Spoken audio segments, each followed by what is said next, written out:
Bakunzi b'amareresi, uno musi tubazaniye inkuru nziza cyane y'ireresi Squid Game.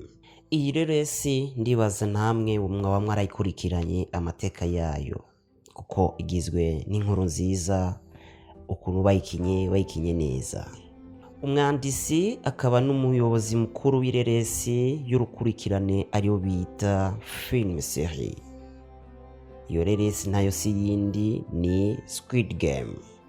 Squid Game igice ca mbere mwarakiravye, ubuhoho haje igice ca kabiri. Hang Dong-hyuk yamenyesheje ko igice ca kabiri kino filime kigiye gusohoka vuba. Iyo reresi yagizwemwo n'ubwicanyi butandukanye, ariko mu majambo make iyo reresi igizwe n'ubuzima. Uyo muyobozi akaba yamenyesheje abakunzi bino filme Squid Game ko igice ca mbere cyamufashe imyaka 12 kugira ino filme isohoke, ariko mu misi 12 gusa yari imaze kurabwa n'abantu benshi cyane ku rubuga rwa Netflix. Iyo filme yarakunzwe mu bihugu byose bitandukanye. Iyo filme yarakunzwe mu bihugu byinshi bitandukanye.